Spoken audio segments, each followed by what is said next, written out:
আমরা দেখতে পাচ্ছি তার এক পাশে আছেন শ্রী শ্রমিক ভট্টাচার্য, অন্য পাশে রয়েছেন মুখ্যমন্ত্রী designate, the CM designate Shri Suvendu Adhikari মহাশয়। মিঠুন চক্রবর্তী, আমাদের সকলের দাদা মিঠুন দা আমাদের মধ্যে এসে উপস্থিত। Mithun Chakraborty, symbol of energy, goodwill and positive vibes. Mithun da আজ আমাদের মধ্যে উপস্থিত। একটা সময় তিনি ছিলেন কলকাতা দূরদর্শনের অতি পরিচিত জনপ্রিয় মুখ। সংবাদ পাঠিকা হিসাবে তার আকর্ষণ ছিল দর্শকের কাছে। অনেক সরকারি অনুষ্ঠানেও সঞ্চালনা করেছেন তিনি।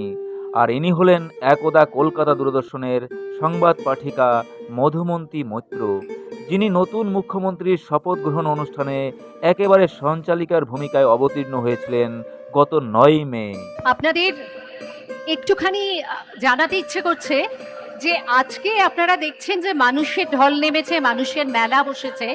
এখানে একটা মেলার আবহ কিন্তু সৃষ্টি হয়েছে। এখানে 20টা ঝালমুড়ি স্টল আছে। কি খাবেন নাকি একটু ঝালমুড়ি? মিষ্টির দোকানও আছে। বাংলায় মিষ্টির দোকান থাকবে না, কি হয়? আপনারা অবশ্যই আজকে এই উৎসবের মুহূর্তে আজকে একটু আনন্দ করে বাংলার এই পছন্দের খাবারগুলি অবশ্যই সেগুলির স্বাদ নেবেন। গত 9 মে ব্রিগেডে হলো নবনির্বাচিত মুখ্যমন্ত্রী শুভেন্দু অধিকারীর শপথ গ্রহণ অনুষ্ঠান, যেখানে হাজির ছিলেন দেশের প্রধানমন্ত্রী নরেন্দ্র মোদী থেকে শুরু করে বিজেপির শীর্ষ নেতৃত্ব। আর অনুষ্ঠানে সঞ্চালনার দায়িত্বে ছিলেন মধুমন্তী মৈত্র। একটা সময় কলকাতা দূরদর্শনে সঞ্চালনার দায়িত্বে ছিলেন তিনি। কলকাতা দূরদর্শনের দর্শকরা তাকে একটা সময় সংবাদ পাঠিকার ভূমিকায় দেখেছেন। একাধিক সরকারি অনুষ্ঠানেও তিনি সঞ্চালনা করেছেন। কিন্তু গত 15 বছর অবশ্য তাকে বিশেষ একটা দেখা যায়নি। বহুদিন বাদে তার সুমধুর কণ্ঠস্বর ভেসে উঠল ওই 9ই মে ব্রিগেডে শুভেন্দু অধিকারীর শপথ গ্রহণ অনুষ্ঠানে। তবে প্রধানমন্ত্রী নরেন্দ্র মোদীর অনুষ্ঠানে সঞ্চালনা করা তার কাছে প্রথম নয়। সম্প্রতি একটি সাক্ষাৎকারে তিনি জানিয়েছেন, এ শহরে যতবারই প্রধানমন্ত্রীর সরকারি কোনো অনুষ্ঠান হয়েছে বেশিরভাগ ক্ষেত্রেই তিনি সঞ্চালনার দায়িত্ব পালন করেছেন।